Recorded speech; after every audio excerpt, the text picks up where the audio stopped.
Isang mapagpalang araw sa inyo, mga kapuso at kapanalig sa bawat kwento. Muli, narito ang inyong lingkod, handang magbukas ng isang panibagong aklat ng buhay, isang salaysay na susubok sa ating mga puso. Saan nga ba nasusukat ang tunay na halaga ng isang tao? Sa kinang ng kayamanan o sa busilak ng kalooban na hindi kayang bilhin ng kahit anong salapi? Ating tunghayan ang isang kwentong magpapatunay na ang pinakamahalagang yaman ay ang dangal na hindi nananakaw. Ito ang kwento ni Hiraya, ang dambuhalang tarangkahan ng mansyon ng mga vanguardia ay bumukas na tila bibig ng isang halimaw, mabagal at nagbabanta. Para kay Hiraya de Leon, iyon ang tunog ng pag-asa at takot na nagsasanib sa isa.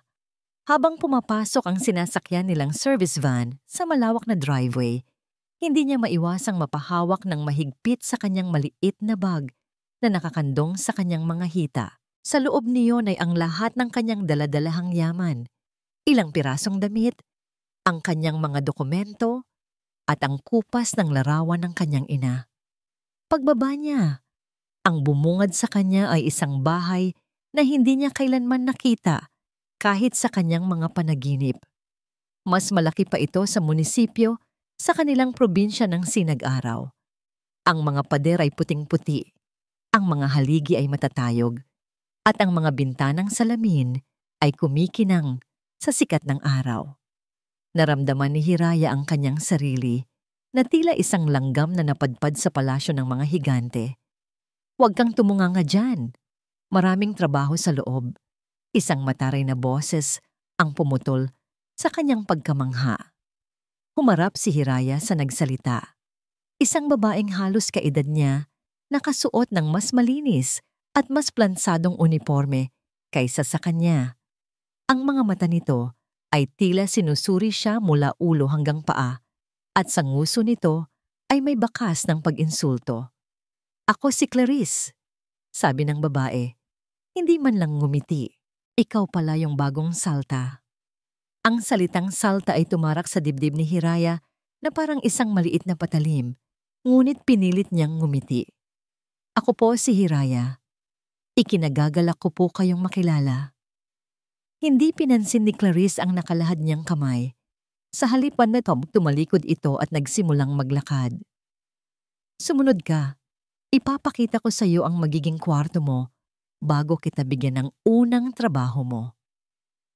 Ang loob ng mansyon ay mas nakakahindik kaysa sa labas.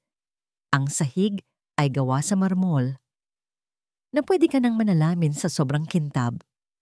Ang isang dambuhalang chandelier na gawa sa libu-libong kristal ay nakabitin mula sa mataas na kisame.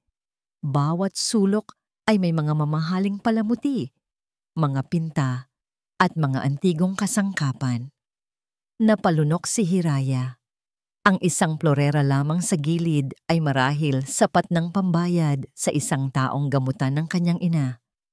Ang kwartong ibinigay sa kanya ay maliit at simple, isang malaking pagkakaiba sa karangyaan sa labas. May isang maliit na kama, isang aparador, at isang bintanang nakatanaw sa pader sa likod bahay. Ngunit para kay Hiraya, sapat na ito. Ito ang magiging tahanan niya habang tinutupad ang kanyang pangarap para sa ina.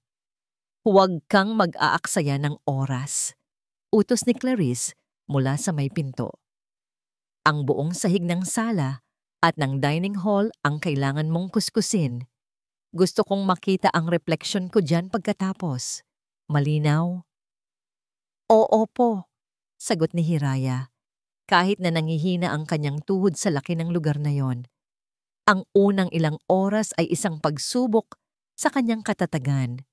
Ang pagod sa biyahe at ang bigat ng trabaho ay halos magpaluha sa kanya. Ngunit sa tuwing nararamdaman niya ang pagod, iniisip niya ang mukha ng kanyang ina at muli siyang nagkakaroon ng lakas. Nasa kalagitnaan siya ng pagkukuskos sa sahig, malapit sa grand staircase, nang may marinig siyang mga yabag na pababa. Mula sa kanyang kinauupuan sa sahig, ang una niyang nakita ay isang pares ng mamahaling leather shoes na kumikinang. Dahan-dahan niyang iniangat ang kanyang paningin. Isang lalaking matangkad, nakasuot ng isang itim na suit na tila hinulma sa kanyang katawan.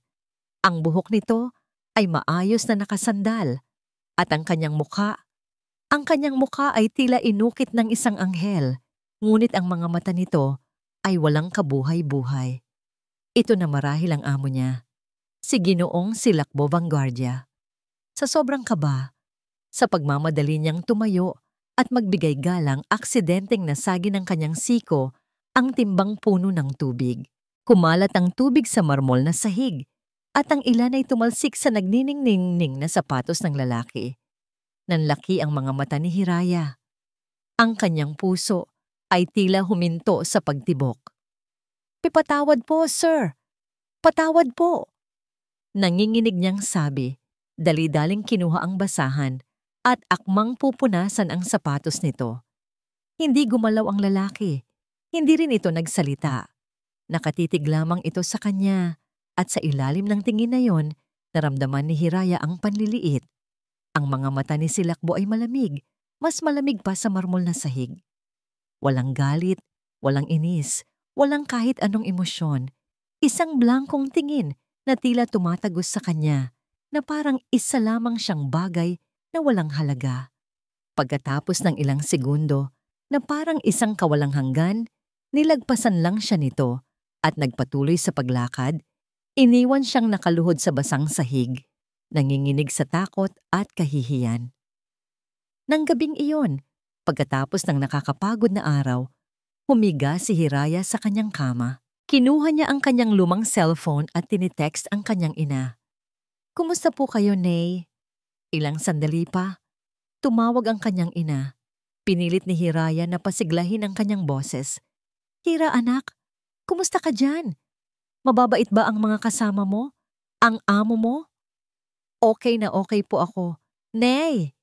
Pagsisinungaling niya, habang pinipigilan ang mga luhang nagbabadyang tumulo.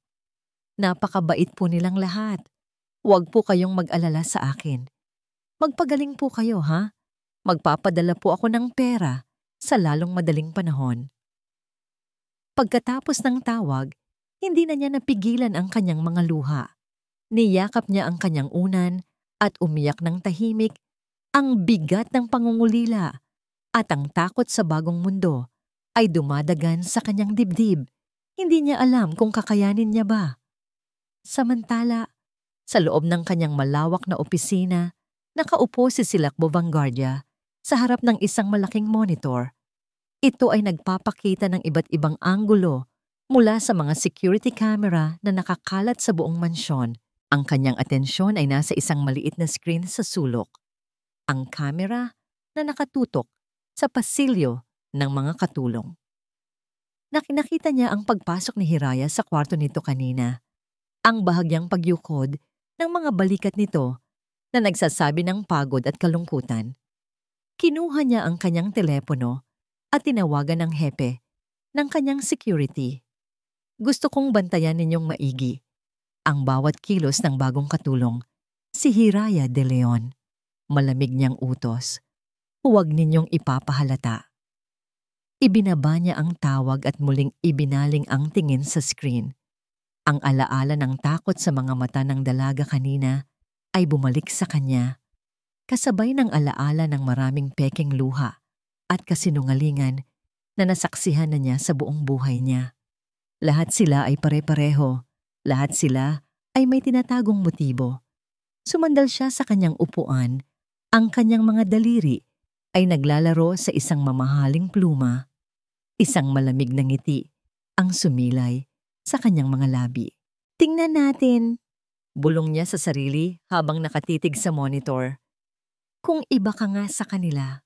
Ang pag-ulan ay may dalang kakaibang katahimikan sa loob ng mansyon ng mga Vanguardia. Para kay Silakbo, ito rin ay may dalang mga alaala. Habang nakatayo siya sa harap ng malaking bintanang salamin sa kanyang opisina, pinagmamasdan ang pagpatak ng ulan sa hardin. Hindi isang hardin ang kanyang nakikita, kundi isang gabi. 3 taon na ang nakalilipas. Isang gabing umuulan din. Ang tawa ng babaeng minahal niya ng buong puso ay umaling-awngaw sa kanyang pandinig. Ngunit hindi ito tawa ng kaligayahan. Ito ay tawa ng panunuya. Kawawa ka naman, Silakbo, sabi ni Isabela Fortalejo, ang kanyang dating kasintahan, habang ang mga mata nito ay walang bahid ng pagsisisi. Masyado kang nagtitiwala. Akala mo ba talaga lahat ng tao ay kasing buti mo? Pera ang nagpapatakbo ng mundo. At ikaw, kasama ng tiwala mo, ay nalunod lang dito. Ang mga salitang iyon ay nakaukit sa kanyang kaluluwa, isang permanenteng paalala ng kanyang pinakamalaking pagkakamali. Ang pagtataksil na iyon, nakagagawan hindi lang ni Isabela, kundi pati na ng kanyang pinakamatalik na kaibigan, ang nagwasak sa kanyang paniniwala sa kabutihan. Mula noon, binalot niya ang kanyang sarili sa isang pader ng yelo at pagdududa. Bumalik siya sa kasalukuyan, ang kanyang mga kamao ay nakakuyom sa gilid. Ang bagong saltang iyon, si Hiraya, may kung anong inosente sa mga mata nito kanina nang matapunan siya ng tubig. Isang takot na tila totoo. Ngunit sanay na siya sa mga pag-arte. Lahat sila ay magagaling na artista kapag may kailangan. Isang desisyon ang nabuo sa kanyang isipan. Isang ritual na halos naging bahagi na ng kanyang sistema sa tuwing may bagong taong pumapasok sa kanyang buhay. Naglakad siya patungo sa kanyang mesa, binuksan ang isang drawer at kumuha ng isang makapal na bugkos ng 1,000 piso. Sariwa pa ang mga ito, diretso mula sa bangko. Hinawakan niya ito, tinimbang-timbang. Isang halaga na kayang bumuhay sa isang pamilya sa loob ng ilang buwan. Isang halaga na sapat na para tuksuhin ang sinumang nasa matinding pangangailangan. Maingat niyang inilapag ang pera sa ibabaw ng kanyang mesa, hindi sa gilid, hindi nakatago. Inilagay niya ito sa gitna, sa isang lugar na imposibleng hindi mapansin ng sinumang papasok para maglinis. Ito ang kanyang pain. Lumabas siya ng opisina, siniguradong hindi nakalak ang pinto. Walang papasok sa opisina ko maliban sa bagong tagalinis. Utos niya sa isang kasambahay na nakasalubong niya. Sapat na malakas para marinig ng lahat. Nagkulong siya sa kanyang security room. Isang silid na tanging siya lang ang nakakaalam kung paano buksan. Sa harap niya ay isang pader ng mga monitor at ang atensyon niya ay nakatuon sa isa, ang kamera sa loob ng kanyang opisina. Umupo siya, naghintay na parang isang mangangasong nag-aabang sa kanyang biktima. Hindi nagtagal, pumasok si Hiraya sa kwadro. Dala-dala nito ang kanyang mga panlinis, gumagalaw ng may kahinhinan at pag-iingat. Sinimulan nito ang kanyang gawain. Pinupunasan ang mga estante, inaayos ang mga libro. Bawat galaw nito ay tila ordinaryo. Ngunit para kay Silakbo, bawat segundo ay puno ng tensyon. At pagkatapos, nakita nito ang pera. Huminto si Hiraya sa kanyang ginagawa. Mula sa itim at puting imahe sa monitor, kitang-kita ni Silakbo ang pagbabago sa tindig nito. Dahan-dahan itong lumapit sa mesa. Ang mga mata ay nakatutok sa bugkos ng salapi. Heto na. Bulong ni Silakbo sa sarili, ang kanyang puso ay nagsimulang tumibok ng may pamilyar na pagkadismaya. Ito na ang patunay. Tumagal ng ilang sandali ang pagtitig ni Hiraya sa pera. Sa isip ni Silakbo, nagaganap na ang kalkulasyon sa utak nito. Ang pag-iisip kung paano ito itatago, kung paano itatanggi. Nakita na niya ito dati. Pagkatapos, iniangat ni Hiraya ang kanyang kamay. Napatuwid ng upo si Silakbo. Ang kanyang mga mata ay hindi kumukurap sa screen. Ito na. Hinawakan ni Hiraya ang pera. Ngunit imbis na ilagay sa kanyang bulsa o isukbit sa kanyang damit, isang bagay na hindi inaasahan ni Silakbo ang kanyang ginawa. Maingat nitong kinuha ang pera. Tiningnan kung may iba pang naiwan sa mesa. Pagkatapos, marahan niyang binuksan ang pinakamataas na drawer ng desk. ni Silakbo. Maingat na inilapag ang pera sa loob at isinara ito. Sinubukan pa niyang itulak ang drawer para siguraduhing sarado ito ng maigi. At sa pagkabigla ni Silakbo, kinuha nito ang maliit na susi na nasa gilid ng mesa at nilock ang drawer. Hindi pa ito natapos doon. Kumuha si Hiraya ng isang maliit na piraso ng sticky note mula sa dispenser sa mesa. May isinulat ito at pagkatapos ay idinikit sa ibabaw ng monitor ng computer ni Silakbo. Nang matapos ang kanyang paglilinis, lumabas ito ng opisina na tila walang nangyari. Naiwan si Silakbo na nakatitig sa monitor. Ang kanyang bibig ay bahagyang nakaawang.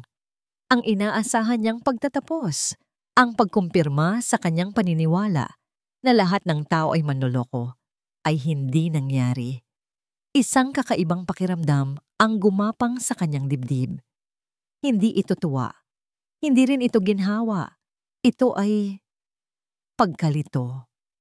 Makalipas ang ilang minuto, bumalik siya sa kanyang opisina. Ang amoy ng panlinis ay nanunuot sa hangin at ang lahat ay nasa perpektong kaayusan. Ang kanyang mga mata ay agad na napako sa isang maliit at dilaw na papel na nakadikit sa kanyang monitor. Kinuha niya ito. Sa maayos at simpleng sulat kamay, nakasulat ang mga salitang, "Sir, naiwan niyo po ang pera ninyo sa mesa. Nilagay ko na po sa loob ng drawer at nilock para po sigurado. Salamat po." Paulit-ulit na binasa ni Silakbo ang mga salita. Isang simpleng mensahe, ngunit para sa kanya, ito ay isang anomalya, isang butas sa kanyang teorya tungkol sa sangkatauhan. Tumingin siya sa nakakandadong drawer pagkatapos ay sa piraso ng papel sa kanyang kamay. Isang emosyong matagal na niyang hindi naramdaman ang nagsimulang umusbong sa loob niya. Isang bagay na masalimuot at hindi niya mapangalanan. At sa unang pagkakataon, sa loob ng 3 taon, isang tanong ang pumasok sa kanyang isipan na hindi niya alam ang sagot. Sino ka ba talaga? Hiraya de Leon. Nakatitig pa rin si Silakbo sa maliit at dilaw na papel sa kanyang kamay. Ang mga salitang nakasulat doon ay simple, halos simple demise. Ngunit sa likod ng bawat letra ay isang aksyon na sumasalungat sa lahat ng kanyang naging karanasan sa loob ng 3 taon. Sa mundong pinamumugaran ng mga buwitre na nag-aabang sa bawat pagkakataon, may isang taong kusang loob na isinara ang hawla at ibinalik ang susi. Ang pagkalito sa kanyang sistema ay unti-unting napalitan ng isang bagay na mas matindi. Kuryosidad. Kailangan niyang marinig ang paliwanag mula mismo sa bibig nito. Pinindot niya ang intercom sa kanyang mesa. Ang kanyang boses ay kasing lamig at kasing kontrolado, gaya ng dati. Papuntahin mo dito sa opisina si Hiraya. Ngayon din. Sa kabilang dako, sa kusina, halos mabitawan ni Hiraya ang basong kanyang pinupunasan nang marinig ang utos mula sa headmaid. Ang puso niya ay nagsimulang kumabog na parang tambol sa loob ng kanyang dibdib. Siya, pinapatawag ng amo. Anong nagawa niya? Ito na ba yon? Nakita na ba niya ang isang alikabok na nakaligtaan niya? O baka naman may nabasag siyang hindi niya namalayan? Nanginginig ang mga tuhod na tinahak niya ang pasilyo patungo sa opisina. Bawat hakbang ay tila 1 milya ang layo. Huminga siya ng malalim bago kumatok ng 3 beses sa malaking pinto na gawa sa kahoy. Pasok! Ang boses mula sa loob ay walang emosyon na lalong nagpatindi sa kanyang kaba. Dahan-dahan niyang pinihit ang seradura at pumasok. Nakaupo si Silakbo sa likod ng kanyang dambuhalang mesa. Ang liwanag mula sa bintana sa kanyang likuran ay nagbibigay sa kanya ng isang anino na tila mas nakakatakot. Sa kamay nito ay hawak ang dilaw na sticky note. "Isara mo ang pinto," utos nito. Sinunod ni Hiraya at ang pag-click ng pinto sa pagsara ay tila isang hatol sa kanyang pandinig. Itinaas ni Silakbo ang papel. "Ikaw ang nagsulat nito?" Tumango si Hiraya. Ang kanyang mga mata ay nakatuon sa sahig. Opo, sir. Bakit? Ang simpleng tanong ay nagpablangko sa isip ni Hiraya. Pipo, bakit mo ginawa ito? Pag-uulit ni Silakbo, may bahid ng kawalang pasensya sa kanyang tono. Bakit mo isinilid sa drawer? Bakit mo nilock? Bakit ka pa nag-iwan ng sulat? Napalunok si Hiraya. Inakala ba nitong may masama siyang intensyon? Kasi po, sir, baka po mawala. Malaking pera po iyon. Naisip ko po na mas magiging ligtas kung nasa loob ng drawer at nakakandado. Hindi iyon ang tinatanong ko. Tumingin si Silakbo ng diretso sa kanyang mga mata at sa unang pagkakataon, nakita ni Hiraya ang isang bagay sa likod ng lamig, isang matinding pagsusuri. Ang tinatanong ko ay kung bakit hindi mo kinuha. Natigilan si Hiraya. Iyon ba ang iniisip nito? Na isa siyang magnanakaw? Ang sakit na dulot ng isiping iyon ay nagbigay sa kanya ng biglaang tapang. Iniangat niya ang kanyang paningin mula sa sahig at sinalubong ang mga mata nito. Bakit ko po kukunin ang isang bagay na hindi sa akin? Mahina, ngunit matatag niyang sagot. Isang panunuya ang gumuhit sa labi ni Silakbo. Dahil kailangan mo ng pera. Alam kong kailangan mo ng pera para sa nanay mo. Huwag kang magkaila. Ang pagbanggit sa kanyang ina, ang tuluyang pumunit sa kanyang takot. Napalitan ito ng isang simple at dalisay na katotohanan na nagmumula sa kaibuturan ng kanyang pagkatao. Opo, sir. Pag-amin niya, ang kanyang boses ay hindi na nanginginig.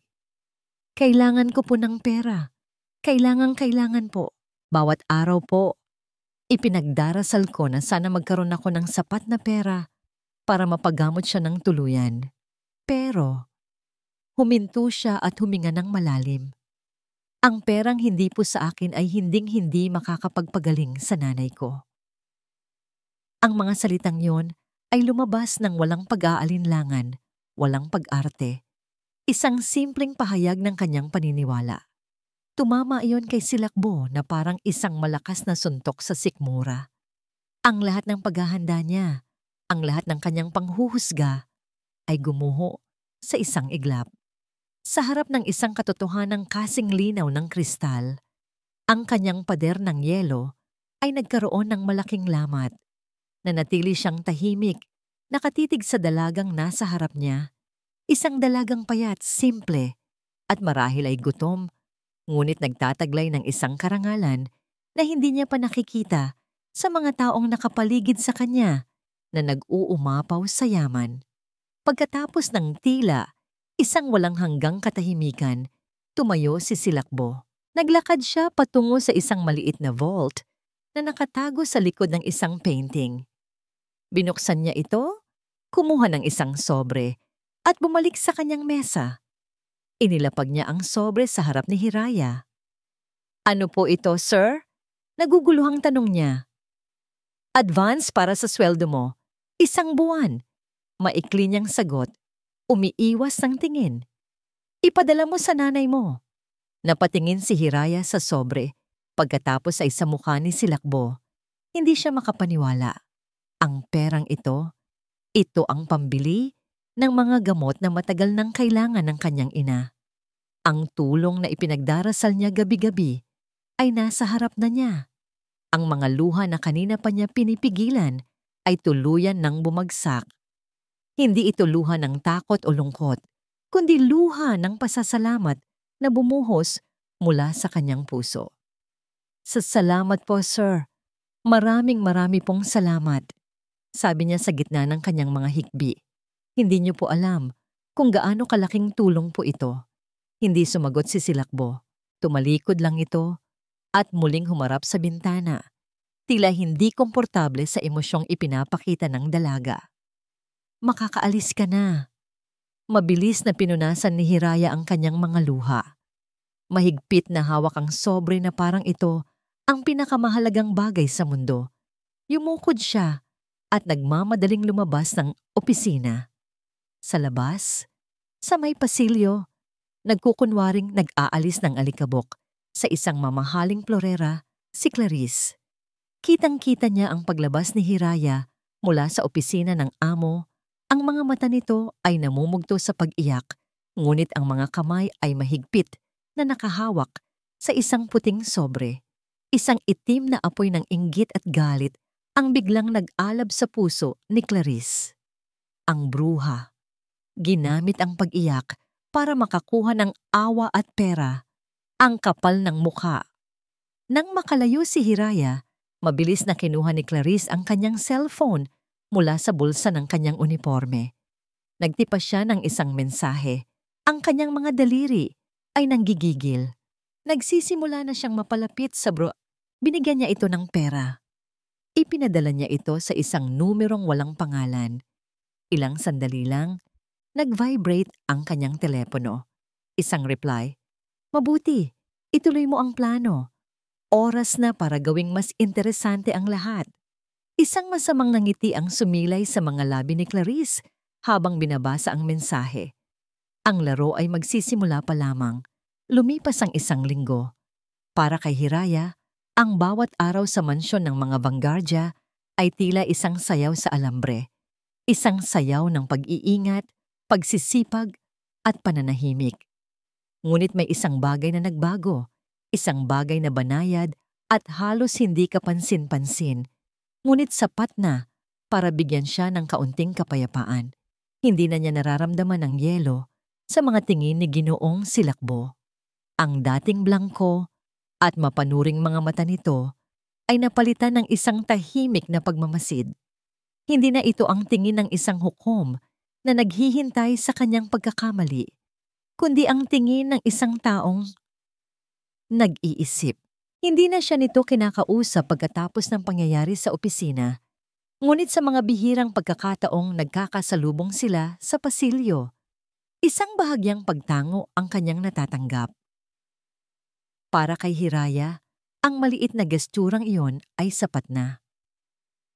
Isang hapon, habang siya ay nagpapahinga sa isang maliit na bench sa gilid ng hardin, kinuha niya ang kanyang cellphone. Ito ang kanyang paboritong parte ng araw, ang ilang minutong katahimikan kung saan maaari niyang tingnan ang nag-iisang larawan ng kanyang ina na nakasave doon. Sa larawan, nakangiti ang kanyang ina bago pa ito dapuan ng malubhang karamdaman. Iyon ang ngiting nagbibigay sa kanya ng lakas. Habang pinagmamasdan niya ang larawan, hindi niya namalayang may mga luhang namumuo sa gilid ng kanyang mga mata. Isang butil ang pumatak sa screen ng kanyang telepono. Agad niya itong pinunasan, kasabay ng pagpunas sa sarili niyang mga pisngi. Pangungulila. Iyon ang salitang bumabalot sa kanyang puso. Kumusta na siya? Isang boses mula sa kanyang likuran ang halos magpatalon sa kanya sa gulat. Mabilis siyang lumingon. Nakatayo doon si Ginoong Silakbo. Ang mga kamay ay nasa bulsa ng kanyang pantalon. Ang dating istriktong mukha ay may bahid ng pag-aalala. Sir! Dali-dali siyang tumayo. Itinago ang kanyang cellphone sa likod. Kanina pa po kayo dyan? Hindi nito sinagot ang tanong. Sa halip, ang mga mata nito ay bumaba sa cellphone na pilit niyang itinatago.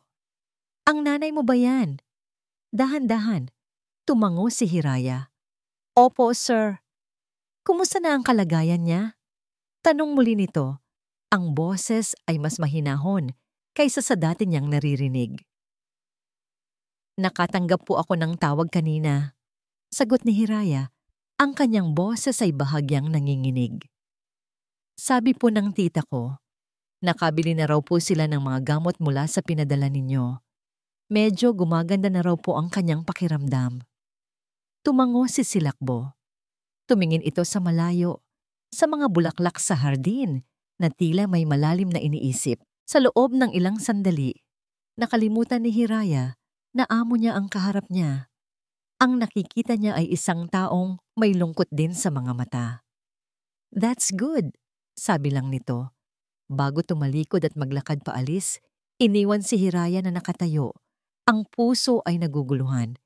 Isang kakaibang init ang gumapang sa kanyang dibdib. Isang kilig. Isang munting tuwa na hindi niya maintindihan. Naalala pala nito. Sa kabila ng lahat ng yaman at kapangyarihan nito, naalala nito ang kanyang munting problema.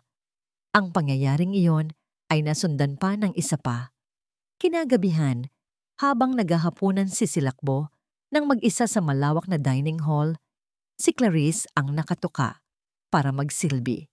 Ngunit nang matapos itong kumain, bago pa man makalapit si Clarice, nagsalita si Silakbo. "Hiraya," tawag nito. Ang boses ay umalingaw-ngaw sa katahimikan ng silid. Napatigil sa paggalaw ang lahat ng katulong na nasa paligid. Kasama na si Hiraya na nag-aayos ng mga kubyertos sa di kalayuan. Napatingin sila, lahat kay Silakbo. "Dalhan mo ako ng kape sa library," utos nito, bago tumayo at umalis. Isang simpleng utos, ngunit sa mundo ng mga kasambahay, ito ay isang deklarasyon, isang paglabag sa protocol, isang pagpapakita ng pabor. Habang nagtitimpla ng kape si Hiraya, ramdam na ramdam niya ang mga matang nakatutok sa kanyang likuran. Ang mga tingin ni Clarice at ng iba pang kasambahay ay tila mga karayom na tumutusok sa kanya. Pagpasok niya sa library, nakita niya si Silakbo na nakaupo, nagbabasa ng libro. Maingat niyang inilapag ang tasa ng kape sa tabi nito. Nang akma na siyang aalis, nagsalita itong muli, hindi inaalis ang tingin sa libro. "Salamat." Yun lang. Ngunit para kay Hiraya, ang isang salitang yon ay sapat na para magpabilis muli ng tibok ng kanyang puso. Subalit ang munting kaligayahang yon ay may kasamang lason. Kinaumagahan, habang siya ay nagwawalis sa kusina, narinig niya ang mga bulungan mula sa kabilang silid. Mga boses na pamilyar. Ang boses ni Clarice at ng dalawa pang kasambahay. Grabe talaga, no? Ang lakas ng loob. Ginamit ang kwento tungkol sa nanay niyang may sakit para lang makakuha ng simpatya. Oo nga. At ngayon, siya na ang paborito. Special request pa para sa kape. Baka bukas, siya na ang maghahatid ng almusal sa kwarto ni Sir. Mag-ingat kayo dyan sa isang yan. Ang mga ganyang probinsyana, sa una lang mahinhin, pero sa loob ang kulo. Ahas iyan, sinasabi ko sa inyo. Inaakit niya si Sir. Ang bawat salita ay tumama sa kanya na parang bato.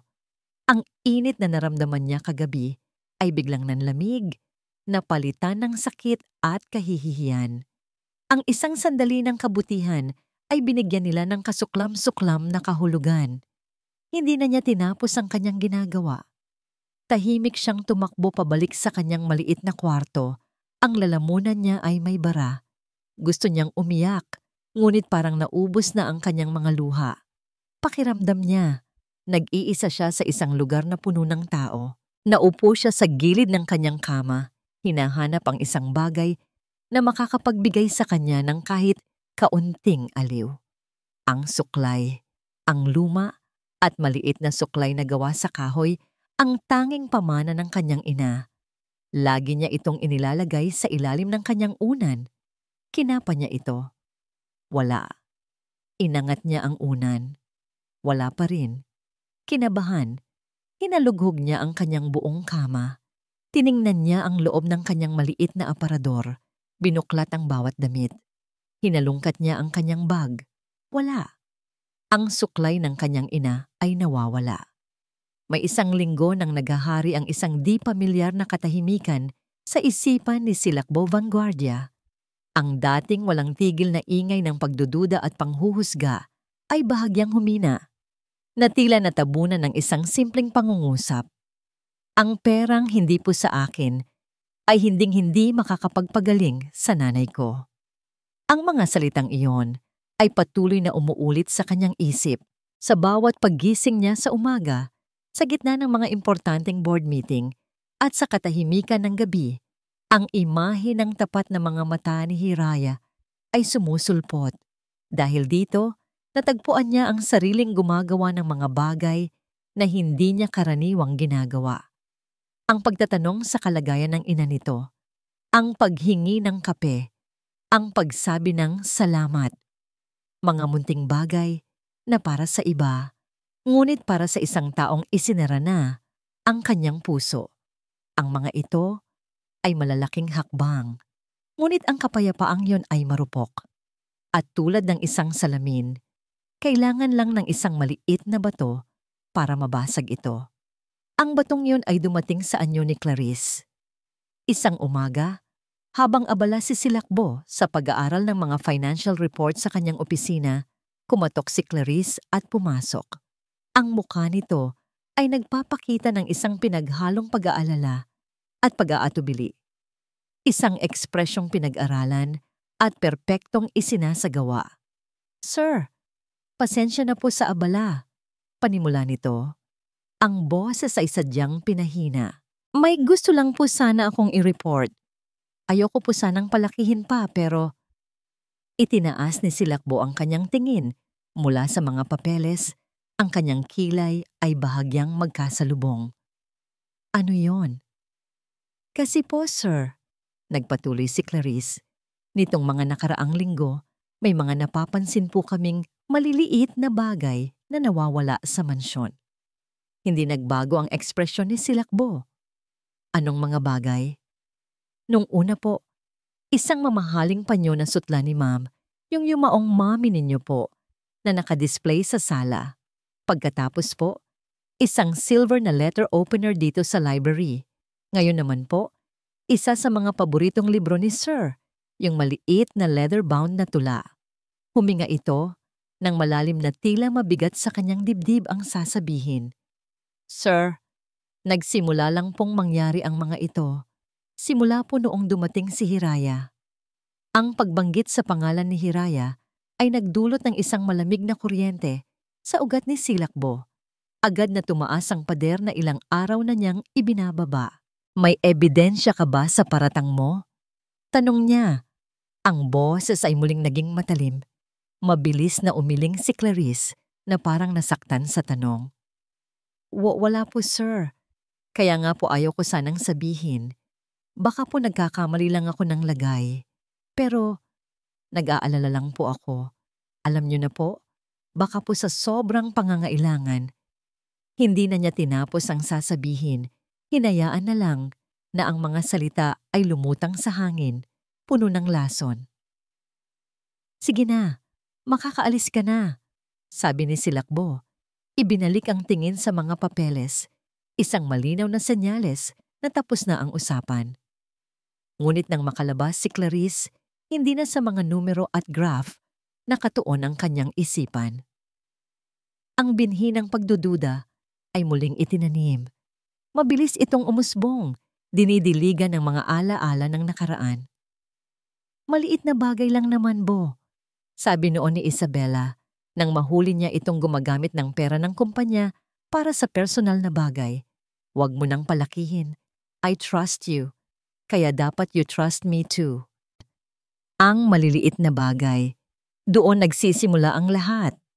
Sa isang panyo, sa isang letter opener, hanggang sa milyon-milyong pisong halaga ng tiwala. Pinilit ni Silakbo na iwaksi ang mga iniisip. Isang gawa-gawang kwento lang yon ni Clarice, marahil dahil sa inggit. Lihim niyang tinawagan ang kanyang security team at inutusang suriin ang lahat ng CCTV footage sa mga lugar na binanggit ni Clarice. Ngunit tulad ng inaasahan, walang nakitang kahina-hinala. Walang patunay. Kinahapunan, habang naglalakad siya sa pasilyo, natanaw niya si Hiraya. Ang dalaga ay balisa, palingalinga, at may hinahanap sa ilalim ng mga paso ng halaman. Ang kanyang mukha ay puno ng pag-aalala. "Anong ginagawa mo?" tanong ni Silakbo. Nagulat si Hiraya at agad na napatayo ng tuwid. Wala po, sir. May hinahanap lang po ako. Isang maliit na bagay lang po." Isang maliit na bagay. Ang mga salitang iyon ay tumunog na parang isang alarma sa tenga ni Silakbo. Ang sinabi ni Clarice kaninang umaga ay biglang bumalik. Ang dating inosenteng paghahanap ay biglang nagkaroon ng ibang kahulugan sa kanyang isipan. Posible kayang ang hinahanap nito ay isa sa mga bagay na ninakaw na ngayon ay itinatago niya, isang masamang kaisipan ang pumasok sa kanyang utak, isang kaisipang kinasuklaman niya, ngunit hindi niya mapigilan. Hindi na siya muling nagsalita. Nilagpasan niya lang ito, ngunit ang tingin niya ay bumalik sa dati. Malamig, mapanuri, at malayo.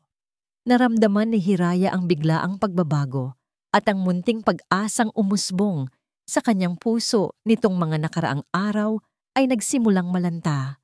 Sa loob ng isang madilim na silid, sa kabilang panig ng lungsod, nakaupo si Isabela Fortalejo sa harap ng kanyang laptop, nakikipag-video call. Sigurado ka bang gumagana ang plano mo, Clarice? Tanong ni Isabela. Ang kanyang boses ay suwabe ngunit may talim. Ang gusto ko ay unti-unti siyang wasakin. Gusto kong maramdaman niya ulit ang pakiramdam na walang sino man siyang mapagkakatiwala. Gumagana po, ma'am. Sagot ni Clarice mula sa screen. Ang mukha ay nasa isang madilim na sulok ng silid ng mga katulong. Itinanim ko na po ang pagdududa. Konting-konti na lang. Babalik na naman siya sa dati. Maniniwala siyang lahat ng tao sa paligid niya ay manloloko. Isang matagumpay na ngiti ang sumilay sa mga labi ni Isabela. Magaling. Ngayon, gawin mo na ang susunod na hakbang. Kailangan natin ng mas malaking gulo. Isang bagay na hindi niya pwedeng palampasin. Isang bagay na direktang tatama sa puso ni Hiraya. Pagkatapos ng tawag, tumayo si Isabela at lumapit sa kanyang bintana. Tanaw ang mga kumikinang na ilaw ng syudad. Ang alaala ng galit at kahihiyan nang iwan siya ni Silakbo ay sariwa pa rin. Hindi niya matanggap na mas pinili ni Silakbo ang kanyang prinsipyo kaysa sa kanya. Ngayon, sisirain niya ang lahat ng pinaniniwalaan nito gamit ang isang inosenteng probinsyana bilang kanyang sandata. Sa mansyon, sa gitna ng katahimikan ng gabi, isa pang eksena ang naganap. Habang naglilinis si Hiraya sa silid-aklatan, aksidenteng narinig niya ang isang pag-uusap. Nagtago siya sa likod ng isang estante. Nakita mo ba ang suklay na kahoy, Mildred? Tanong ni Clarice sa isa pang kasambahay. Anong suklay? Yung luma. Nakita ko kanina sa basurahan malapit sa kwarto mo. Parang basura na kaya kinuha ko. Bigla nitong inilabas mula sa bulsa ang suklay ni Hiraya. Ito sabi ko sa'yo eh. Pagkatapos ay itinapon niya ito sa kamay ng kasambahay. Itago mo na lang. Baka mapagkamalan ka pang kumuha sa gamit ng iba. Napatakip si Hiraya sa kanyang bibig. Pinipigilan ng isang hikbi. Hindi ito nawala. Kinuha ito. At ngayon, ipinapasa pa sa iba para palabasin siyang isang sinungaling. Sa sandaling iyon, ang lungkot na kanyang naramdaman ay napalitan ng takot. Hindi lang simpleng inggit ang nararamdaman sa kanya ni Clarice. May mas malalim, mas madilim na plano sa likod ng lahat. At siya, si Hiraya ay nasa gitna nito. Ang mansyon ng mga Banggardia ay nagliliwanag. Ngayong gabi ay isang mahalagang okasyon. Ang anibersaryo ng pagkakatatag ng Alab ng Pag-asa Foundation, ang charity organization na ipinangalan ni Silakbo sa kanyang yumaong ama. Puno ang malawak na bulwagan ng mga pinakamayayamang tao sa bansa. Lahat ay nagpapakitang gilas sa kanilang mga mamahaling kasuotan at alahas. Para sa mga kasambahay, ito ang pinakaabala at pinakanakakakabang gabi ng taon. Bawat isa ay kumikilos ng mabilis at tahimik. Nagsisilbi ng pagkain at inumin. Tinitiyak na ang lahat ay perpekto.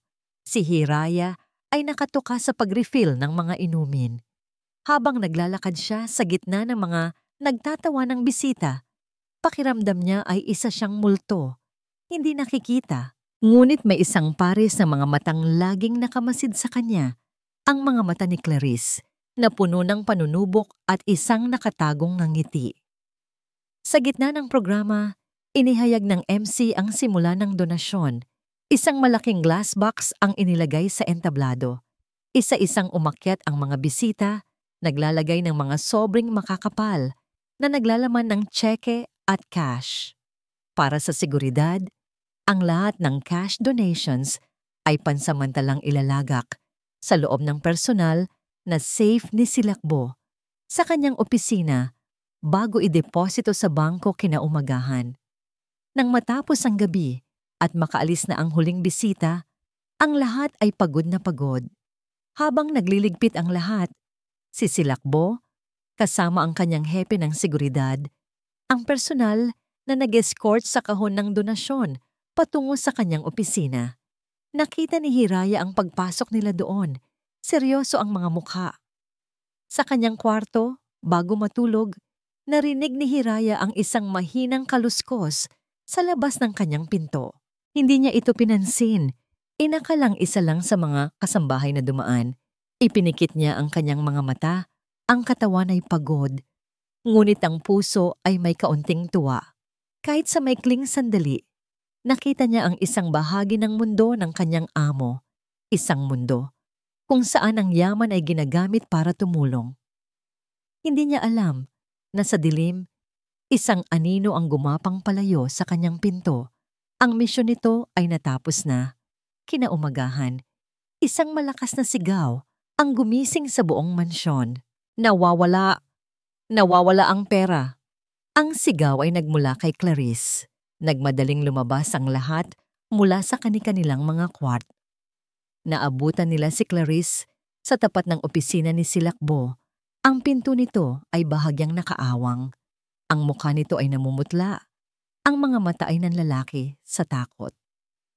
Ang safe, sabi nito. Nanginginig ang boses.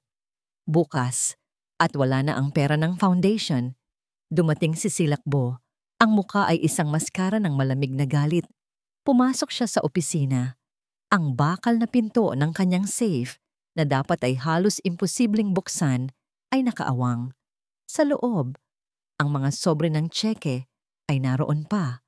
Ngunit ang lahat ng cash, isang halagang aabot sa halos kalahating milyong piso, ay naglaho na. Agad na ipinatawag ang lahat ng empleyado sa sala. Ang tensyon sa hangin ay halos hinihiwa. Walang lalabas sa mansyon na ito hanggat hindi lumalabas ang pera. Deklara ni Silakbo, ang kanyang boses ay mababa at nagbabanta. Nagsimula ang interogasyon, isa-isang tinanong, at pagdating kay Clarice, nagsimula itong umiyak ng malakas. Sir, patawarin niyo po ako. Humihikbi nitong sabi. May nakita po kasi ako kagabi, pero natakot po akong magsalita.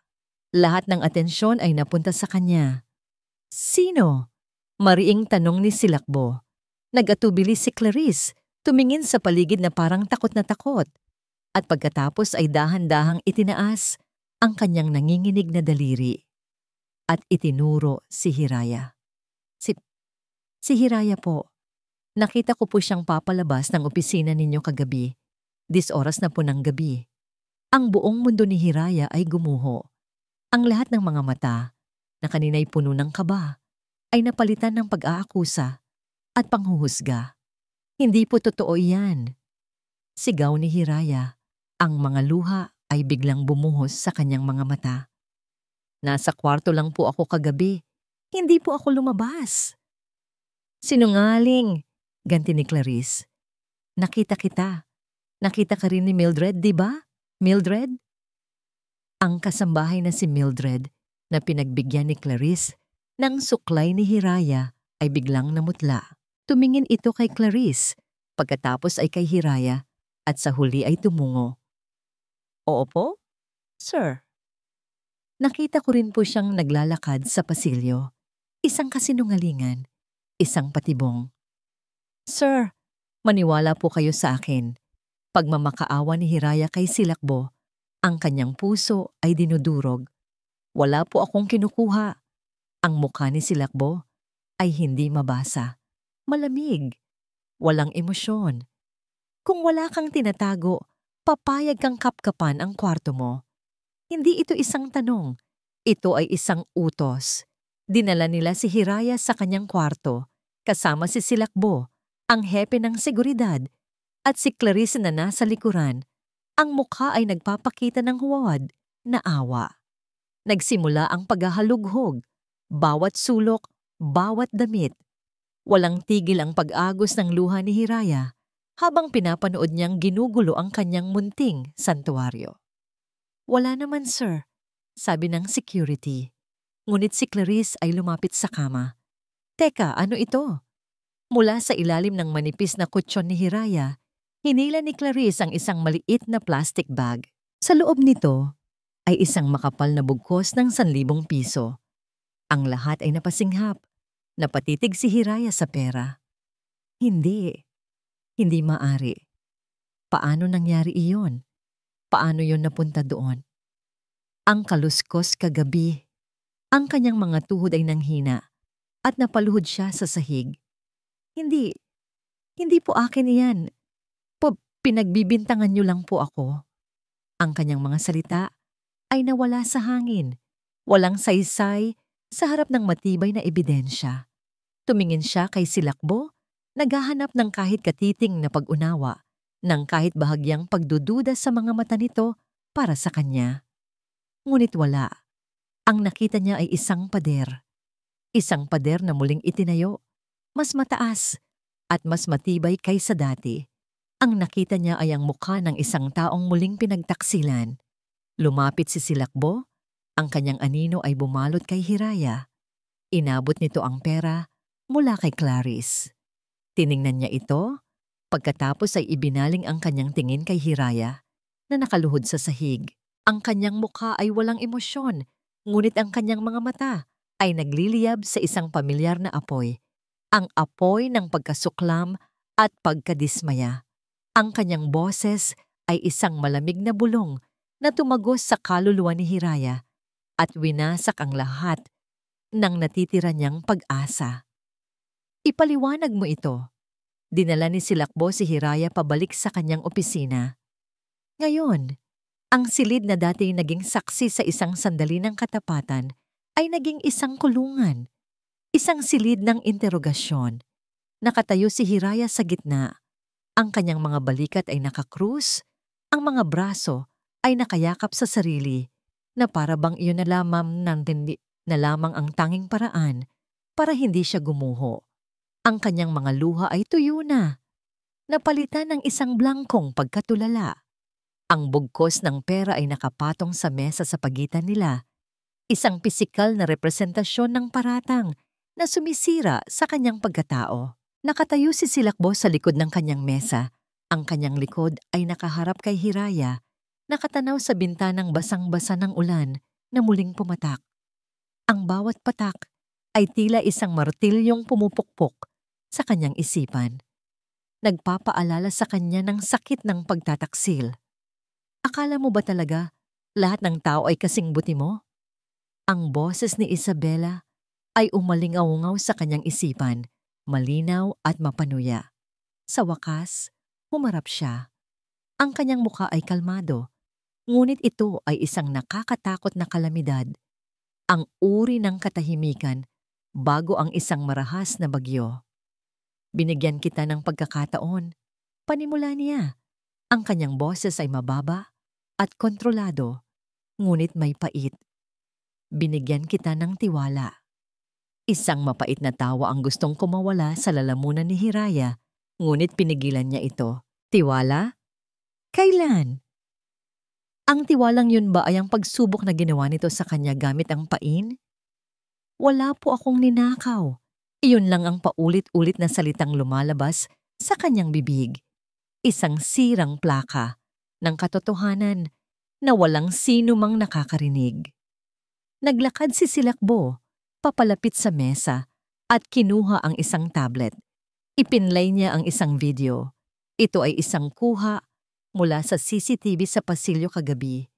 Isang malabong imahe ng isang babaeng nakasuot ng uniforme ng katulong ang makikitang naglalakad papalayo mula sa direksyon ng kanyang opisina.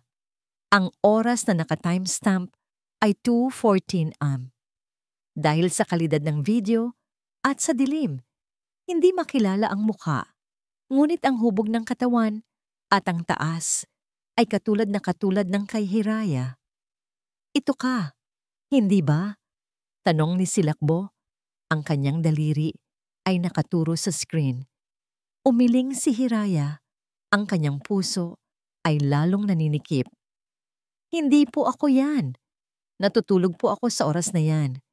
Pwede niyo pong tanungin ang katabi ko ng kwarto. Ang katabi mo ng kwarto ay si Mildred. Sagot ni Silakbo, ang kanyang mga mata ay nanlilisik. At sinabi na niya ang nakita niya. Isang patibong. Isang perpektong patibong. Si Clarice ang nag-utos. Si Mildred ang ginamit na testigo. At ang video, sino iyon? Posible kayang si Clarice iyon na sinadyang isuot ang isang unipormeng katulad ng sa kanya? Ngunit paano niya ito papatunayan? Ang salita niya laban sa salita ng dalawang tao, laban sa isang video, at laban sa perang nakita sa ilalim ng kanyang kama. Wala siyang laban. Bakit mo ginawa? Tanong ni Silakbo. Ang kanyang boses ay may bahid na ng galit. Isang galit na nagmumula sa isang sariwang sugat. Hindi pa ba sapat ang ibinigay ko sa iyo? Ang advance na sahod? Hindi pa ba sapat iyon para sa nanay mo? Ang pagbanggit sa kanyang ina, ang tuluyang nagpaguho kay Hiraya. Ang kanyang mga tuhod ay muling bumigay at napaluhod siya sa sahig. Ang kanyang mga hikbi ay malakas at puno ng sakit. Hinding-hindi ko po magagawa iyon para sa nanay ko. Sigaw niya sa gitna ng pag-iyak. Ang pera na yan. Marumi yan. Hindi ko po kayang ipainom ng gamot ang nanay ko mula sa perang ninakaw. Sir, maniwala po kayo. Tumingin siya kay Silakbo, ang kanyang mga mata ay nagmamakaawa. Umaasa na sa kabila ng lahat, makikita nito ang katotohanan sa kanyang kaluluwa. Ngunit ang nakita niya ay isang pader na hindi na kayang tibagin. Ang nakita niya ay ang mukha ng isang lalaking nasaktan na nang paulit-ulit at napagod ng maniwala. Ang alaala ng pagtataksil ni Isabela ay sariwang-sariwa. Ang pundasyon ng charity na ito ay itinayo para sa kanyang ama. Ang perang ninakaw ay hindi lang pera. Ito ay simbolo ng alaala ng kanyang ama. At ang babaeng ito, ang babaeng nagsimulang magpabagsak sa kanyang mga pader, ang siya pa palang dudungisan ng lahat ng yon. Ang sakit na naramdaman niya ay naging galit. Ang galit ay naging yelo. Pare-pareho lang kayo. Bulong niya, ang bawat salita ay puno ng lason at pagkasuklam. Tumingin siya kay Hiraya na parang ito ang pinakanakakadiring bagay na nakita niya. Akala ko iba ka. Ang mga salitang iyon ay mas masakit pa sa sampal. Mas masakit pa sa lahat ng paratang. Dahil sa isang sandali, umasa si Hiraya. Umasa siyang nakita nito ang tunay na siya. Ngunit ngayon, alam na niya. Ang nakita lang nito ay ang anino ng ibang tao, ang multo ng isang babaeng nanakit dito noon. Hindi siya nakita. Ang kanyang pagkatao ay hinabura ng pagdududa nito. Tumayo siya. Pinunasan ng kanyang mga luha. Ang pagmamakaawa ay nawala. Napalitan ng isang tahimik na pagtanggap sa kanyang sinapit. Wala nang silbi ang pagpapaliwanag. Tiningnan niya si Silakbo sa huling pagkakataon. Ang kanyang mga mata ay walang buhay. Nawala na ang trabaho niya. Nawala na ang pag-asa para sa kanyang ina. At nawala na rin ang tiwala ng nag-iisang taong nagsimula niyang hangaan. Dahan-dahang humakbang si Silakbo pabalik sa kanyang mesa na parang ayaw na nitong madikit pa sa kanya. Kinuha nito ang telepono. "Security," sabi nito. Ang boses ay walang anumang emosyon. "Samahan niyo si Hiraya de Leon palabas ng mansyon. Siguraduhin ninyong dala niya ang lahat ng kanyang gamit. Ayoko nang makita pa ang pagmumukha niya dito." Pagkatapos, tumingin ito sa kanya. Ang mga mata ay kasing lamig ng bakal. "Sinisante ka na. Lumayas ka dito. Ngayon din." Isang nakabibinging katahimikan ang bumalot sa mansyonon ng mga vanguardia matapos ang sapilitang pag-alis ni Hiraya.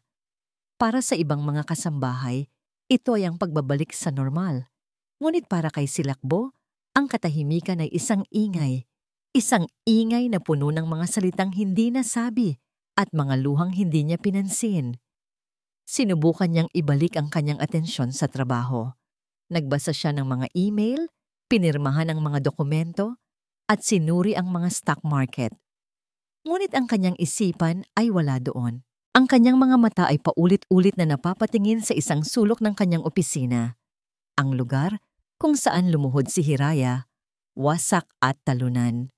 Ang imahe ng mga mata nito sa huling sandali ay tila isang multong hindi siya tinitigilan.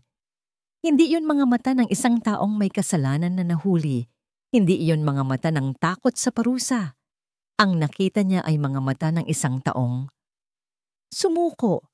Isang taong nawalan ng lahat ng pag-asa. Isang bagay sa loob niya ang hindi mapakali. Sir, tapos na po ang investigasyon. Negative po sa fingerprints ni Hiraya ang safe, sabi ng kanyang hepe ng seguridad sa telepono. Expected. Malamig na sagot ni Silakbo. Isang professional ang gumawa niyan o isang taong nagsuot ng gloves. Ngunit kahit na sinabi niya iyon, may isang bahagi sa kanya na nakaramdam ng kaunting ginhawa. Kinahapunan, hindi na niya natiis. Naglakad siya sa pasilyo ng mga katulong, isang lugar na halos hindi niya pinupuntahan. Huminto siya sa tapat ng kwarto ni Hiraya. Bukas ang pinto. Sa loob, ang lahat ay malinis na. Wala nang bakas ng dalagang minsang tumira doon. Ngunit sa hangin, tila may naiwan pa ring isang bahagyang amoy. Isang amoy ng murang sabon at ng probinsya. Isang amoy ng simpleng pamumuhay. Biglang bumalik sa kanyang alaala. Ang mga salita nito, malinaw at matatag, sa kabila ng takot. Ang perang hindi po sa akin ay hinding-hindi makakapagpagaling sa nanay ko. Maaari bang ang isang taong may ganoong paniniwala ay bigla na lang magbago sa loob ng ilang linggo? Maaari bang ang karangalang iyon ay isang pag-arte lamang? Posible, sabi ng isang bahagi ng kanyang isipan, ang bahaging sinugatan ni Isabela. Lahat ng tao ay kayang mag-arte. Ngunit may isa pang boses, isang boses na mas mahina, na bumubulong. Pero iba ang naramdaman mo. Naramdaman mong totoo iyon. Bumalik siya sa kanyang security room, ang lugar kung saan nagsimula ang lahat. Muli niyang pinanood ang CCTV footage, paulit-ulit. 10 beses, 20 beses. Sa ika-21 panunood, isang bagay ang napansin niya. Ang anino sa video. Ang paraan ng paglalakad nito. Mayroong isang bahagyang pag-ika, isang halos hindi mapapansing pagkilos sa kanang paa na hindi niya napansin kanina sa gitna ng kanyang galit. Si Hiraya ay walang ganong klaseng lakad. Ang lakad nito ay mabilis at laging diretso, pero sino ang may ganoong lakad? Sinimulan niyang suriin ang lahat ng footage ng bawat empleyado sa mansyon sa nakalipas na linggo. Isang nakakapagod na gawain. At pagkatapos, nakita niya si Clarice. Habang naglalakad ito sa hardin, may daladalang tray, mayroong isang sandali kung saan ito ay natapilok. Pagkatapos noon, sa loob ng ilang oras, ang lakad nito ay nagkaroon ng eksaktong pag-ika na nakita niya sa video. Humigpit ang hawak ni Silakbo sa mouse. Coincidence? Marahil. Ngunit sapat na ito para maghasik ng panibagong binhi ng pagdududa sa kanyang isipan. Ang kwento ni Clarice, ang pag-iyak nito, ang pagtuturo kay Hiraya, ang lahat ay tila masyadong perpekto, masyadong rehearsed. May isa pang butas, ang safe. Ito ay isang state-of-the-art model. Imposibleng mabuksan ng walang tamang kombinasyon o isang high-tech na gamit. Kung si Hiraya ang kumuha, isang simpleng probinsyana, paano niya nalaman ang kombinasyon o paano siya nagkaroon ng kagamitan para buksan ito? Ang kwento ay hindi magkakatugma. Isang malamig na pakiramdam ang gumapang sa kanyang likuran.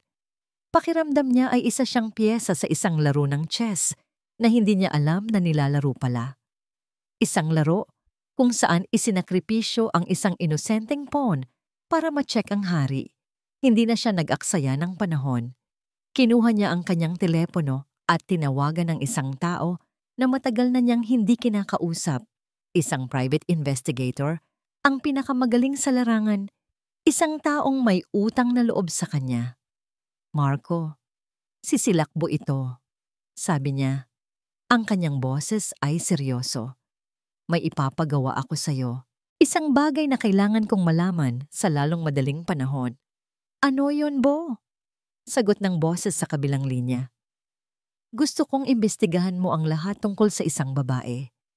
Pangalan niya ay Clarice Moran. Isa sa mga katulong ko. Gusto kong malaman ang lahat. Ang kanyang bank records, ang mga taong tinatawagan niya, ang kanyang nakaraan. Lahat. Walang ititira. May sandaling katahimikan sa kabilang linya. May problema ba? Mayroon, sagot ni Silakbo. Ang kanyang mga mata ay nakatitig sa blankong screen sa kanyang harapan. Pakiramdam ko, nagkamali ako. Isang malaking pagkakamali. Ilang oras ang lumipas. Gabi na. Nasa loob pa rin si Silakbo ng kanyang opisina. Naghihintay. Biglang tumunog ang kanyang private line. Si Marco. Bo, may nakuha na ako. Sabi ng investigator. Ang kanyang boses ay may bahid ng pagkaapura. May malaking halaga ng pera na pumasok sa bank account ni Clarice Moran. 3 linggo na ang nakalipas. Galing ito sa isang shell corporation. Napatayo si Silakbo. Kaninong kumpanya? Nagkaroon ng sandaling pag-aatubili sa kabilang linya bago sumagot si Marco. Ang pangalan ng kumpanya ay Fortaleza Enterprises. Ang pangalan ay tumama kay Silakbo na parang kidlat. Ang hangin ay tila naubos sa kanyang mga baga. Leo, Isabela Fortaleza. Ang lahat ay biglang nagliwanag. Ang mga nawawalang gamit. Ang mga kasinungalingan ni Clarice. Ang perpektong patibong. Hindi ito tungkol sa pagnanakaw. Hindi ito tungkol kay Hiraya. Ito ay tungkol sa kanya. Ito ay paghihiganti. Isang malamig na galit ang gumapang sa kanyang sistema, mas matindi kaysa sa naramdaman niya kanina. Ngunit sa ilalim ng galit na yon ay isang mas malalim, mas masakit na emosyon. Pagsisisi. Hinamak niya ang isang inosenteng tao. Winasak niya ang pagkatao nito. At pinalayas niya ito na parang isang basahan. Dali-dali niyang kinuha ang employee records. Hinanap niya ang file ni Hiraya. Nandoon ang kanyang address sa probinsya at ang kanyang cellphone number. Nanginginig ang kanyang mga kamay habang dinadiyal niya ang numero. Bawat ring ay tila isang dagok sa kanyang dibdib. Sa ika-4 na ring, may sumagot. Isang mahinang hello. Ang boses nito. Puno ng pagod at kalungkutan, ngunit ito pa rin ang boses na narinig niya sa kanyang isipan buong araw. Hiraya. Sabi niya, ang kanyang sariling boses ay halos hindi niya makilala. Ako ito. Si Silakbo. Ang biyahe pabalik sa probinsya ng Sinag-araw ay isang malabong panaginip para kay Hiraya.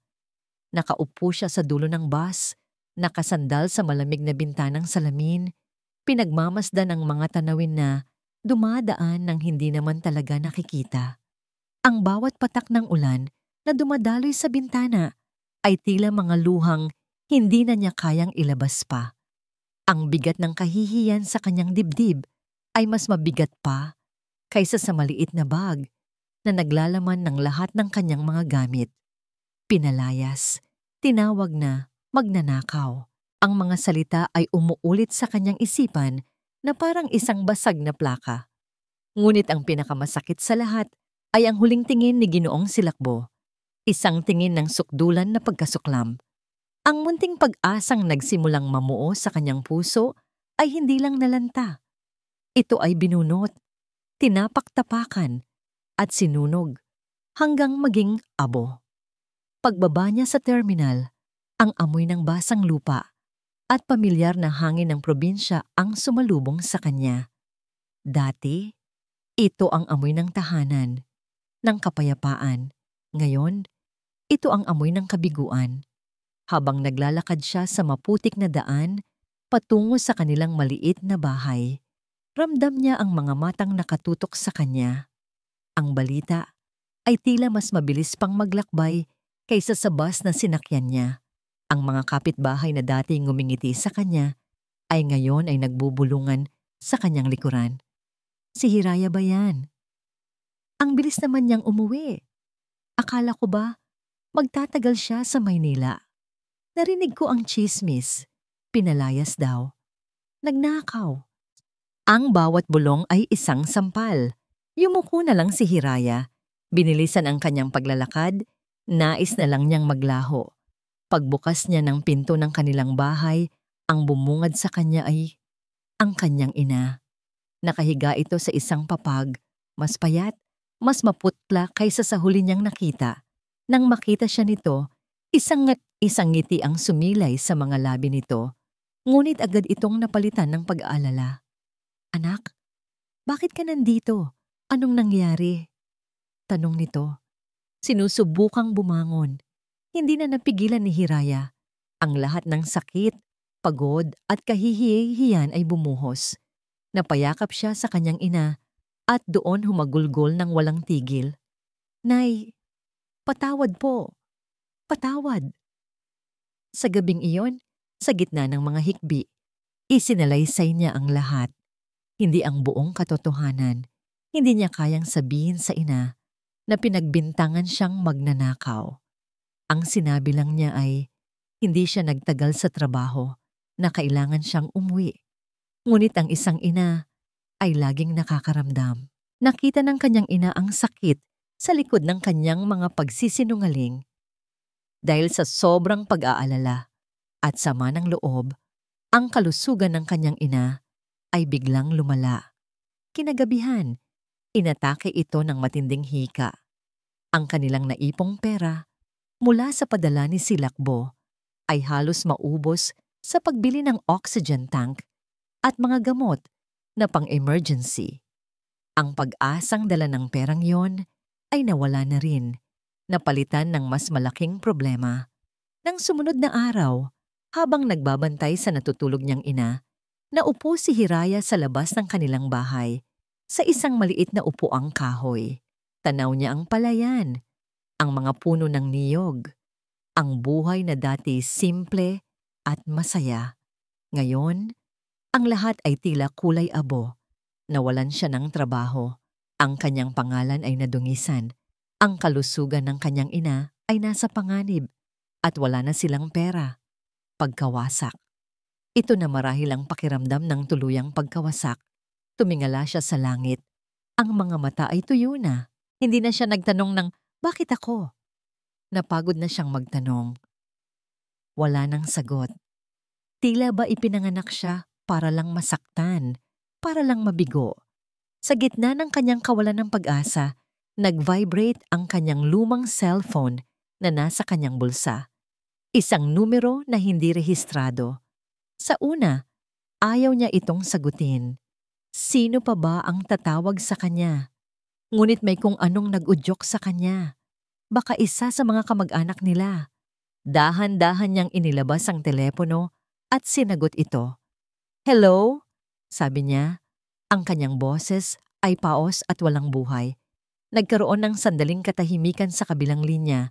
Tanging ang tunog lamang ng paghinga ang kanyang naririnig. Akala niya ay ibababa na nito ang tawag. Ngunit pagkatapos, isang boses ang nagsalita. Isang boses na pamilyar. Isang boses na nagdulot sa kanya ng saya at sakit, ng pag-asa at pagkasuklam. Isang boses na hindi na niya inaasahang maririnig pa muli. Hiraya. Ang pagtibok ng kanyang puso ay tila huminto. Ako ito, si Silakbo. Ang galit ni Silakbo ay isang tahimik ngunit mapanganib na puwersa. Matapos niyang makuha ang impormasyon mula sa private investigator, ipinatawag niya si Clarice sa kanyang opisina. Pumasok ito na may ngiti sa labi.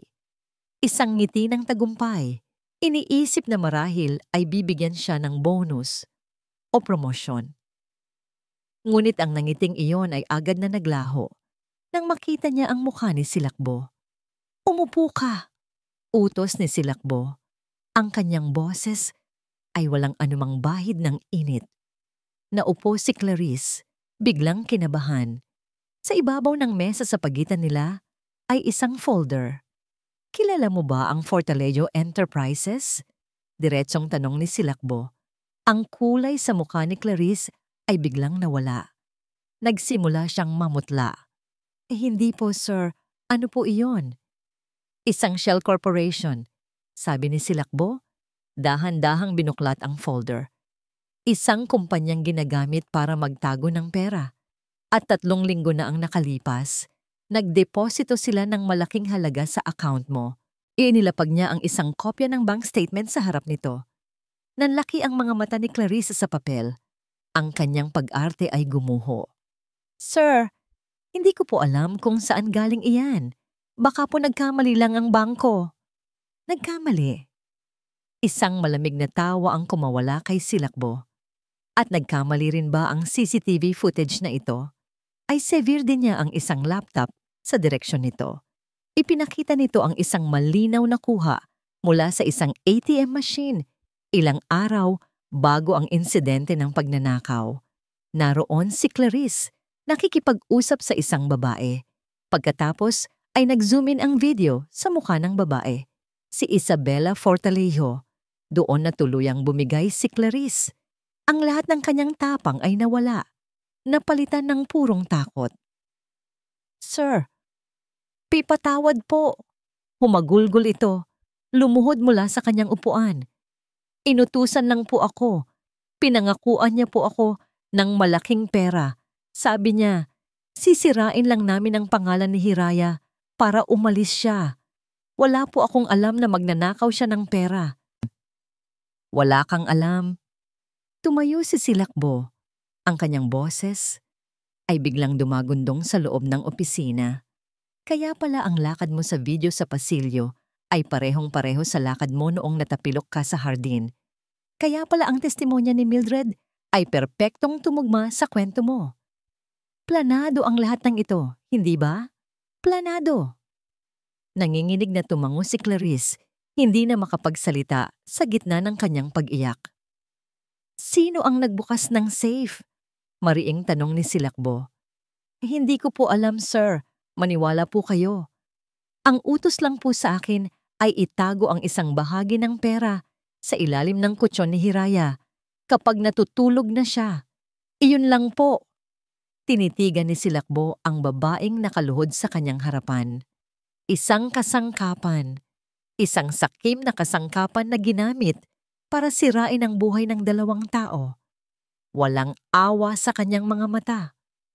"Tumayo ka," utos niya. "Kukunin ng mga security guard ang lahat ng gamit mo. Ipapablotter kita sa pulis. At sisiguraduhin kong hindi ka na makakapagtrabaho kahit saan. Ngayon, lumayas ka sa harap ko." Nang makalabas si Clarice, nanginginig sa takot, naiwan si Silakbo sa katahimikan. Ngunit ang tagumpay sa paglalantad ng katotohanan ay hindi nagdulot sa kanya ng kasiyahan. Sa halip, isang mas mabigat na damdamin ang pumalit. Ang bigat ng kanyang pagkakamali. Ang mukha ni Hiraya, ang kanyang mga matang puno ng pagmamakaawa, ang kanyang mga hikbi. Ang lahat ay bumalik sa kanya ng buong buo. Hindi lang si Clarice at si Isabela ang may kasalanan. Siya rin. Siya ang nagsilbing hukom, hurado, at berdugo. Hinatulan niya ito ng walang paglilitis dahil lang sa sarili niyang mga demonyo. Dali-dali niyang kinuha ang telepono, hinanap ang numero. Bawat segundo ng paghihintay ay parang isang karayom na tumutusok sa kanyang konsensya. At nang sa wakas ay may sumagot, ang narinig niyang boses ay nagpadurog sa kanyang puso. Ito ay boses ng isang taong nawalan na ng lahat. "Hello? Hiraya?" Sabi niya. Ang kanyang sariling boses ay halos hindi niya makilala. "Ako ito, si Silakbo." Sa probinsya, ang mundo ni Hiraya ay huminto. Ang boses na yon, ang pangalan na yon, isang alon ng magkakaibang emosyon ang bumaha sa kanya. Galit, sakit, pait, at sa ilalim ng lahat, isang nakakainis na kislap ng pag-asa. Anong kailangan niyo, sir?" Tanong niya. Ang kanyang boses ay malamig, isang pader na mabilis niyang itinayo. Narinig ni Silakbo ang lamig sa boses nito at alam niyang nararapat lang iyon sa kanya. "Hiraya, kailangan mong makinig sa akin. Nalaman ko na ang lahat." Huminga siya ng malalim. Si Clarice, inamin na niya, isang patibong ang lahat. Kagagawan niya at ng isang taong may galit sa akin. "Wala kang kasalanan, Hiraya. Wala." Ang mga salita ay tumagos sa pader na itinayo ni Hiraya. "Wala kang kasalanan." Ang mga salitang matagal na niyang gustong marinig. Ngunit huli na ba? Hindi siya sumagot. "Hiraya, please." Pagpapatuloy ni Silakbo, ang kanyang boses ay puno ng pagsusumamo. Isang bagay na hindi pa niya nagawa sa buong buhay niya. "Alam kong wala akong karapatang humingi ng kahit ano sa'yo, pero kailangan kong itama ito. Kailangan kong ibalik ang pangalan mo." "Paano?" Mapait na tanong ni Hiraya. Alam na ng buong baryo. "Paano niyo ibabalik ang isang bagay na wasak na?" "Bumalik ka dito sa Maynila," sabi ni Silakbo. "Ako ang bahala sa lahat. Sa pamasahe, sa lahat. Kailangan kitang makausap ng personal. Kailangan mong marinig ang lahat mula sa kanya. At pagkatapos, ako naman ang pakinggan mo." Isang alok. Isang daan palabas sa madilim na hukay na kanyang kinalalagyan. Ngunit ang daan na yon ay nangangahulugang kailangan niyang harapin muli ang taong nagtulak sa kanya sa hukay na yon. "Pag-iisipan ko po," sabi niya. Ang kanyang boses ay walang kasiguraduhan. "Hiraya, nagkamali ako," sabi ni Silakbo. Ang kanyang boses ay halos isang bulong na puno ng pagsisisi. "Patawarin mo sana ako. Bigyan mo ako ng pagkakataong itama ang lahat." Pagkatapos noon, ibinaba ni Hiraya ang tawag nang walang paalam. Naiwan si Silakbo na hawak ang telepono, nakikinig sa dial tone. Hindi niya alam kung tatawag ba ito pabalik. Hindi niya alam kung papayag ba itong bumalik. Ngunit sa sandaling iyon, ipinangako niya sa kanyang sarili. Itatama niya ito. Kahit anong mangyari, ibabalik niya ang karangalan ng babaeng sinira niya dahil sa sarili niyang karuwagan. Ilang araw ang lumipas. Sa huli, pumayag si Hiraya. Hindi dahil sa pagsusumamo ni Silakbo, kundi para sa kanyang sarili, para sa kanyang ina, para sa kanyang pangalan. Kung may isang bagay siyang natutunan sa lahat ng nangyayari, iyon ay ang katotohanang walang ibang maglalaban para sa iyo, kundi ang sarili mo. Isang itim na sasakyan ang sumundo sa kanya sa terminal. Ang biyahe pabalik sa Maynila ay ibang-iba sa nauna. Wala na ang kaba ng isang probinsyana. Napalitan ito ng isang tahimik na determinasyon. Pagpasok niya sa malaking tarangkahan ng mansyon ng mga vanguardia, wala na ang pagkamangha at takot. Ang nakikita na lang niya ay isang magandang hawla na puno ng mga lihim. Naghihintay sa sala si Silakbo. Nang makita siya nito, may emosyong rumehistro sa mukha nito. Isang halo ng ginhawa, pagsisisi at paghanga. Ngunit si Hiraya ay tumingin lamang dito ng diretso. Ang kanyang mga mata ay kalmado at matatag. "Salamat sa pagdating mo," sabi ni Silakbo. Ang boses ay mahina. "Nasaan siya?" tanong lang ni Hiraya. Itinuro ni Silakbo ang daan patungo sa kanyang opisina. Pagpasok nila, naroon si Clarice, nakaupo sa isang silya sa gitna, kasama ang 2 security guard na nakatayo sa gilid. Ang dating mapagmataas na kasambahay ay ngayon ay mukhang basahan. Ang mga mata ay namumugto at ang mukha ay puno ng takot. Nang makita nito si Hiraya, Agad itong tumayo at akmang lalapit. Hiraya, patawarin mo ako. Patawad. Ngunit bago pa ito makalapit, humarang na si Silakbo.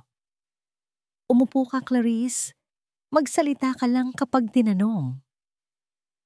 May isa pang bagay sa loob ng opisina. Isang malaking flat screen TV na nakaset up sa isang video call. At sa screen, nakaupo sa isang marangyang opisina ay isang babaeng may matalim na tingin at isang ngangiti ng panunuya sa kanyang mga labi. Si Isabela Fortalejo. Well, look what we have here. Sabi ni Isabela mula sa screen, ang kanyang boses ay puno ng pangiinsulto. A little reunion. How touching. Hindi pinansin ni Silakbo ang kanyang dating kasintahan. Ang kanyang atensyon ay na kay Hiraya. Handa ka na ba? Tumango si Hiraya. Clarice! Nagsimula si Silakbo. Ang kanyang boses ay parang bakal. Ulitin mo ang lahat ng sinabi mo sa akin. Bawat detalye. Nanginginig, isinalaysay ni Clarice ang lahat. Mula sa utos ni Isabela na sirain ang tiwala ni Silakbo, sa pagtatanim ng mga maliliit na kasinungalingan, sa pagnanakaw ng suklay, hanggang sa paglalagay ng pera sa ilalim ng kutsyon ni Hiraya. Habang nagsasalita ito, nakatingin lang si Hiraya, hindi nagpapakita ng anumang emosyon. Pinakinggan niya ang bawat salita na sumira sa kanyang buhay. Sa screen, tumatawa lang si Isabela. Such drama. At naniniwala ka sa isang desperadang katulong, Bo? How pathetic. Wala kang pruweba laban sa akin. Sigurado ka ba? Tanong ni Silakbo. Isinenyas niya ang isang abogado na kanina patahimik na nakatayo sa isang sulok. Inilabas ng abogado ang isang set ng mga dokumento at ipinakita sa kamera. Ito ang mga bank record ng Shell Corporation mo, Isabela, sabi ng abogado. Ito ang kopya ng text messages ninyo ni Clarice at ito ang testimonya ng dalawa mo, pangdating empleyado, na inutusan mo ring gumawa ng kaparehong bagay sa iba. Conspiracy, fraud, qualified theft. Gusto mo pa bang dagdagan ko? Ang ngiti sa mukha ni Isabela ay unti-unting naglaho. Napalitan ito ng purong galit. Sisirain kita, Silakbo. Tandaan mo yan. Sigaw nito bago biglang pinatay ang video call. Nang matapos ang lahat, isang mabigat na katahimikan ang bumalot sa silid. Si Clarice ay umiiyak pa rin ng tahimik. Dahan-dahang lumapit si Hiraya sa kanya. Ang lahat ay inaasahan siyang sisigaw, magagalit o mananampal. Ngunit hindi. Tumingin lang siya sa babaeng halos sumira sa kanya. Bakit? Tanong ni Hiraya. Ang boses ay hindi galit, kundi puno ng pagtataka. Bakit mo ginawa? Dahil sa pera? Tumango si Clarice sa gitna ng kanyang mga hikbi. Patawad! Patawad! Umiling si Hiraya. Ang pera, nauubos. Pero ang dangal na sinira mo at ang dangal na sinira mo sa sarili mo, habang buhay mong dadalhin niyan. Pagkatapos, tumingin siya sa screen kung saan dating naroon ang mukha ni Isabela. At nagsalita siyang muli, para sa sarili niya, para marinig ng buong mundo. Maari ninyong kunin ang trabaho ko, maari ninyong kunin ang pera, pero ang pagkatao at dangal ko, hinding-hindi ninyo makukuha. Sa mga salitang iyon, naramdaman ni Hiraya ang isang bigat na nawala sa kanyang dibdib. Sa unang pagkakataon, naramdaman niya ang kanyang sariling lakas. Binaling niya ang kanyang tingin kay Silakbo na nakatitig sa kanya. Ang mga mata ay puno ng isang emosyong kay hindi niya pa nakikita dati, isang malalim na paghanga at pagsisisi. Salamat po, sir, sa pagbabalik ng pangalan ko. Sabi niya, ang kanyang boses ay magalang ngunit may distansya. Ngayon, kailangan ko na pong umuwi sa aking ina. Tumalikod siya at nagsimulang maglakad palabas ng opisina. Bawat hakbang ay isang hakbang palayo sa sakit, isang hakbang patungo sa isang bagong simula. Nataranta si Silakbo. Ang takot na mawala ito nang tuluyan ay biglang sumikip sa kanyang dibdib. Ito na ba yon? Pagkatapos ng lahat, aalis na lang ito na parang wala lang? Hiraya, sandali! Tawag niya. Sumunod sa kanya palabas ng opisina, iniwan ang magulong eksena sa likuran. Ngunit si Hiraya ay hindi huminto. Nagpatuloy siya sa paglakad sa mahabang pasilyo, palayo sa kanya. Hiraya, maghintay ka. Ang boses ni Silakbo ay umalingaw-ngaw sa malawak na pasilyo.